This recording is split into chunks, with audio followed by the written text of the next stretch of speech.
اسی لیے یہ سوچ کر تبلیغ کرنی چاہیے، یہ سوچ کر لوگوں کے سامنے تبلیغ کرنی چاہیے کہ میں اپنا فرض ادا کر رہا ہوں، اگر کوئی اس پر عمل کر لے گا تو ٹھیک ہے، کوئی مان جائے گا تو ٹھیک ہے، نہیں مانے گا تو کم از کم مجھے تو اس کا ثواب مل ہی جائے گا۔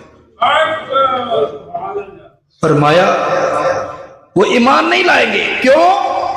ختم اللہ علی قلوبہم، اللہ نے ان کے دلوں پر مورے لگا دی، وعلی سمعہم، ان کے کانوں پر بھی مورے لگا دی۔ کیا مطلب؟ ان کا دل حق قبول کرنے کے لیے تیار نہیں، پردہ آ گیا۔